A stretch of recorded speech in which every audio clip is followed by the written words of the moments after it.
Okay, how are you? Doing well. How are you? Not bad, not bad. Okay, we are prepping for the Aviation Nautical Information section, correct? Yes. All right, very good. What is this? What causes a stall? That's when you go. That's when you go beyond your critical angle of attack. Exceeding the critical angle of attack. Who's the father of the Navy? Who's considered to be the father of the Navy?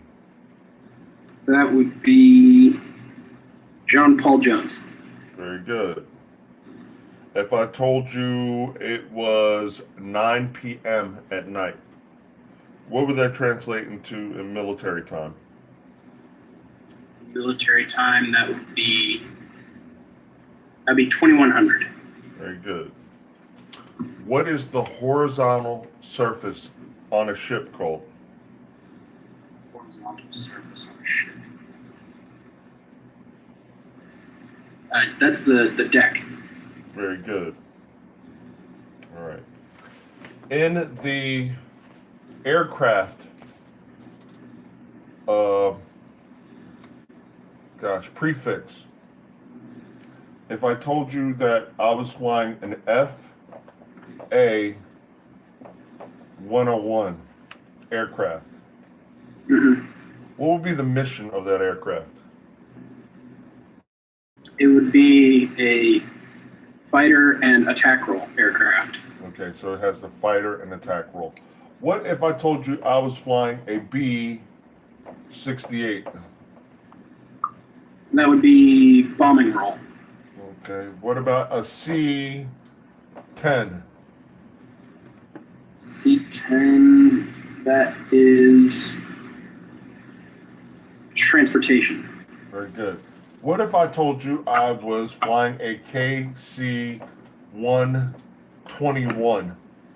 Doesn't exist, but I'm just trying to jog your memory for aircraft prefixes. So, Yeah.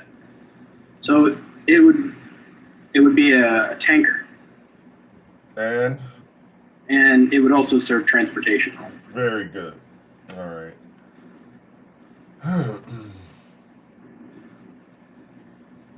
What about what is the nickname for the EA6B?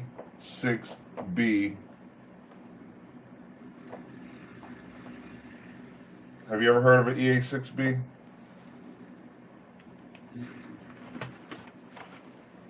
That's the that is the A6B. That is the it's on the tip of my tongue. It's okay. I'll wait. um, A6B Prowler. Very good. The A6B is the Prowler. All right. So tell me a little bit about its aircraft prefix. What does this aircraft Um, have the ability or possibly? What is the aircraft's mission? it's for electronic warfare. Okay, electronic warfare. And what's that A there for? It can also serve an attack role in that. Yeah, so it's probably going to attack something. All right. Okay.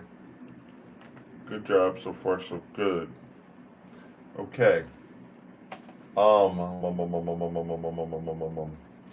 I apologize because all I have is this raggedy little piece of paper, but I want to simulate the unmanned aerial vehicle portion. All right. So, all right. The computer tells you that the pilot's heading is eastbound. Mm-hmm. All right.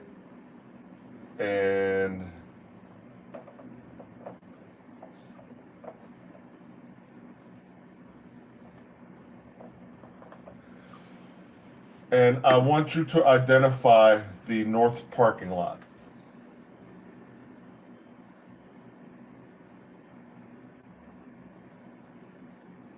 So the pilot's heading eastbound, north parking lot. North parking lot would be Alpha. Okay, that would be incorrect because here's the thing, and I made a little slight error here. Alpha. Here's the function of the little piece of paper. If I tell you that I'm headed east, then the nose points east. Okay. Mm-hmm. And then you identify the north lot. Oh, I see. Okay. So nose is pointing east.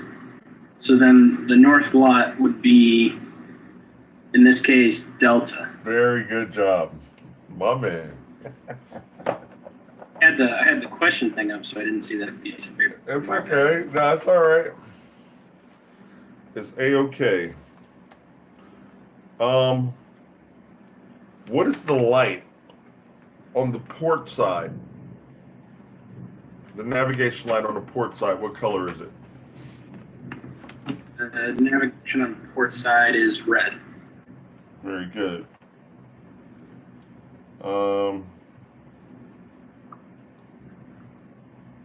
If I gave you, spit out a bunch of pilots' names: Billy Mitchell, Charles Lindbergh, Robert Goddard, or Charles Yeager, or Chuck Yeager, which one of these men broke the sound barrier? The first man to break the sound barrier. That's Chuck Yeager. Very good. All right. All right. At what altitude would you normally need oxygen or supplemental oxygen? Would it be 10,000, 15,000, 20,000 feet? Which one would you choose? I would choose 15,000. Okay. I would go with 10. Okay.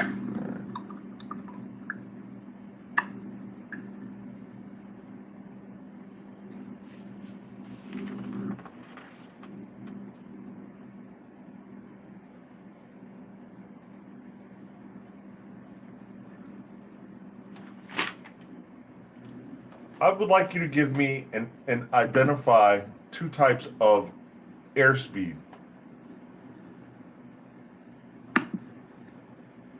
Two types of airspeed. Mm-hmm.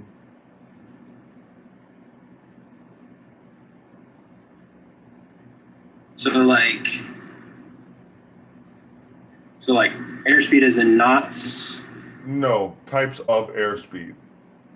Like Okay. types of altitude, you could have true altitude, you could have absolute altitude, you could have indicated altitude, you could have density altitude, pressure altitude, and Okay. just open up a can of worms, but it's all right. We'll get there. Okay. So there would be, so in that case there would be indicated airspeed. Yeah, you can always roll with indicated. What is indicated airspeed? And so that would be the airspeed that's indicated from your airspeed indicator in the aircraft. And so it's the airspeed that we read directly off the instrument. Mm-hmm. All right. Keep it simple. Just keep it simple. Indicated airspeed is the airspeed that we see right there on the face of the instrument. May I have another one, please, sir? And then I'd throw in your actual airspeed. Okay, I've never ever heard the term actual airspeed. Maybe true. You could call it true airspeed. Okay. Okay, so we want to be on top of that. There's a memory aid, ICE TG, ICETG, to give you a memory aid. Especially you will need this for API. When you go to API, ICE TG.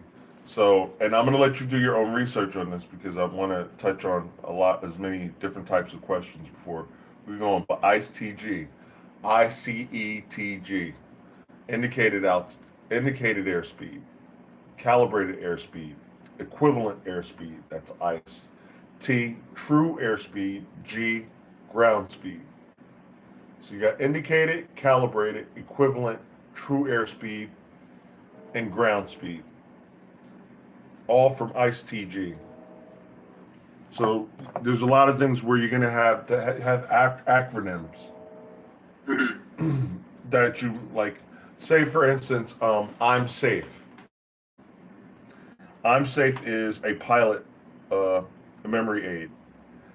Think about I'm safe. Illness, medication, stress, anxiety, fatigue, emotion. You really should be making sure all that's in check before you go flying. And if it's not in check, then maybe you probably need to just like step back, calm down, and get your wits about yourself. All right. So, ICE-TG, and you will research that and tell me what all that other stuff is. All right. Okay.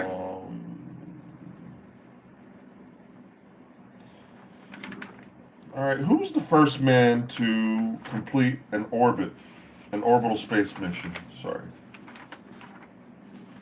I'm going to give you some names: Alan Shepard, John Glenn, Neil Armstrong, and Deke Slayton. I never even heard of that guy. I'm sorry, Deke. Deke, wherever you are on the planet, you're still alive, whatever. But yeah, I just never heard of the guy, Deke Slayton. Maybe he was like a test pilot or something. Could have been. Yeah, but So you said Alan Shepard, Neil Armstrong, John Glenn. John Glenn. Actually, John Glenn Jr. All right. Alan Shepard. Final answer? Yes. No. John Glenn Jr. Okay.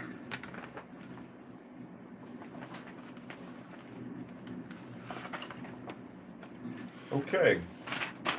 What are the three axes? When we say axis, we're talking singular. Axes, we're talking plural. What are the three axes of rotation, sir? Not only do I want to know that, I want to know the axes of rotation, the movement about each axis, and the flight control surface that allows this to happen. So the first would be the vertical axis, Okay. and that the direction that would be for is the yawing of the aircraft. Mm-hmm. And the control surface is the rudder. Very good. So we yaw about the vertical axis. The second axis is the longitudinal axis. Mm-hmm. And that is the rolling of the aircraft. Okay. So we roll about the longitudinal axis. Very And the good. controls for that is the ailerons. Very good. And then the final axis is the lateral axis. Mm-hmm. And that is the aircraft's pitch. And the controls for that is the elevators. Very good. Good job. Good job. What are the 5 major components of an aircraft? You have the fuselage, Mm-hmm. the empennage, Mm-hmm. the landing gear, Mm-hmm. the wings, and you have the power supply or power plant. Power plant or plants, plural. All right. Good job. 2 types of landing gear configurations. You have the conventional landing gear or tail dragger, and then you have the tricycle landing gear. Okay. 4 forces of flight. Lift, weight, thrust, and drag. Very good. Are there any subcomponents to one of these 4 basic forces of flight? Yes, there are subcomponents of drag. Subcomponents of drag. What are the subcomponents of drag? You have parasite drag and induced drag. How is parasite drag caused? That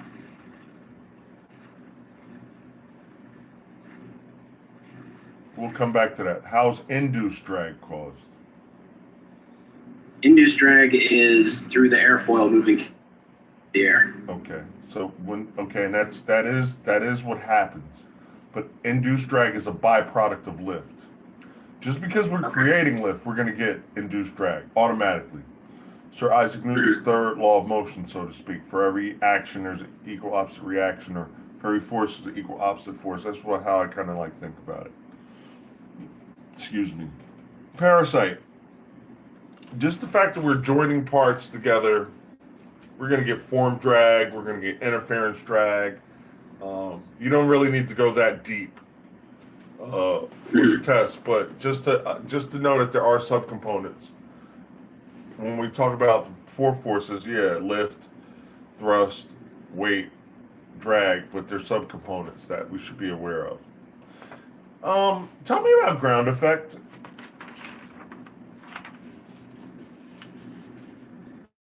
So for ground effect, as you get closer to the ground, you're going to, hang on.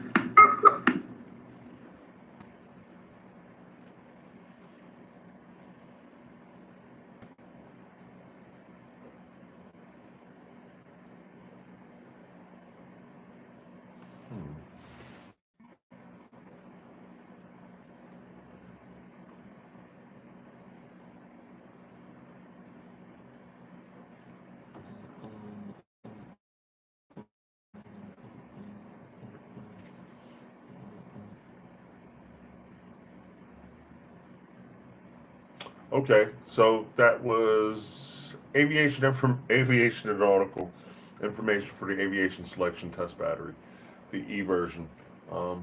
Thanks for watching. I hope you guys are out there studying hard. If you guys have any questions or whatever, feel free to leave comments and stuff like that.